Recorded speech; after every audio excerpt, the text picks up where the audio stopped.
Hi guys, in this video we're going to have a look at all the different trig functions and how we can stretch them and translate them and reflect them. But before we can do, you need to understand what the graph y equals sine x looks like. And this is it. You can see it goes up to 1 and down to -1, and it reaches its highest point at 90, and it crosses 0 again at 180, another 90 degrees, it goes to its lowest, and then it finishes this completed wavelength or completed cycle at 360 degrees. The cosine graph is really similar, apart from it peaks at 0 and 180, and it crosses at 90 and 270. So again, it repeats its completed cycle in 360 degrees. So what happens when we put numbers here in the front? So there's your sine x. This is what we call 2 sine x. This is what we call 3 sine x, and this one is half a sine x.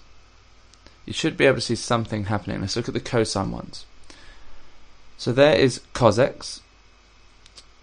This is one we'd call 2 cos x, 3 cos x, and a half cos x. So you should be able to see, let's take the orange one, the 2 sine x. You should be able to see from the middle line it's actually gone up to 2 because there's a 2, and the purple one's gone up to 3 and down to 3, I should point out, because it's a 3. And the same here. We call this the amplitude, or a stretch in the y-axis. So the graph is stretched parallel to the y, and how I remember this is these numbers here are closer to the y than they are the x, so it stretches it in that direction. And it's by a scale factor of whatever a is. And if you think, these x coordinates, it's all 90, 90, 90, 90 of these highest points. But the y's are being multiplied by whatever a is. So if a is a half, it's half of whatever it was here. If it's double, it's been doubled. 1 is being doubled, and the 1 is being tripled up here. So the y coordinates are multiplied by a. So let's have a look when we put something on the ends. So again, let's go to sine x. This is sine x plus 1. That line, that dotted line, would definitely help you see what's going on. This is sine x minus 2. And this is sine x plus 2.5. Let's look at some cosine ones. So the original, cos x. Cos x plus 3, cos x minus 1, and you've got to be careful here because you can see here if it's plus 1 it starts at 1, if it's minus 2 it starts at minus 2, but here if it's minus 1 it starts at 0, and here it's 3 it starts at 4. So what actually is happening is basically from the original one, if it's plus 1 it's moving up 1.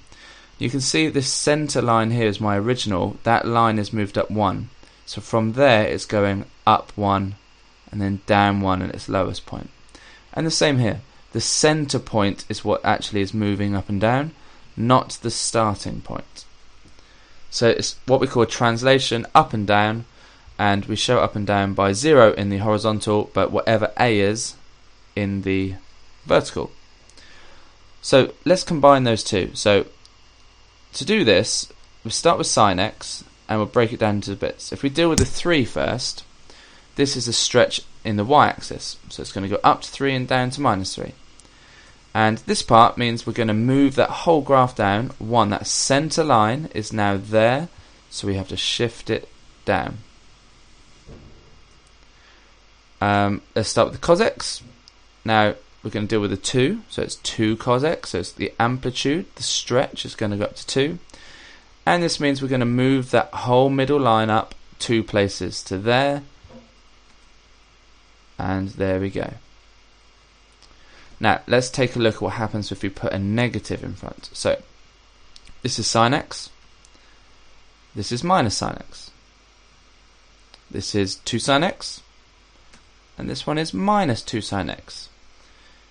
You should be able to see a pattern happening. Here's cos x, that's minus cos x. So you can see that this point here on the original is now here. and this one is now up here. So it's been reflected, and likewise here and here, here and here, here and here. It's been reflected in the x-axis. So when it's a negative, it's actually reflected in the x-axis. Now I must say, I haven't shown you on this video, but if there's a minus here with the x, it's actually a reflection in the y-axis. So we're going to combine all three of those now. So we'll start with sine x, we'll do 2 sine x, then we'll actually flip it upside down to get the minus, so reflecting it in the x, and then we'll add the 1, so the middle point will now be there, and we shift it up. So you might have to draw them in stages if they ask you something as complicated as this. Okay, so when we put the plus at the end, it moved up and down, and you'll see that this one will do something very similar. But to make you appreciate this, I'm just going to take it past what we normally get to see. So there's sine x, and this is sine x minus 90. And if you look at these sets of points, you should be able to see a pattern with how far they've moved and what that number is. Remember, this is sine x and this is the minus 91. Okay, so you should be able to see that it's moved right 90 degrees, and that might be unusual for you to see, but actually quite often when there's something in brackets we do swap the sign. So if it's a minus 90, it means it's moving right 90 degrees, or 90 places. So this one is going to be a plus 45, which means we're going to move it left. So we'll start there, and we're moving it left 45 degrees. Please remember that this horizontal axis is in degrees. Now this one's a little bit harder, so if we put a number, so here's sine 2x, you can see that there's the first completed cycle, and in the same time it completes 2.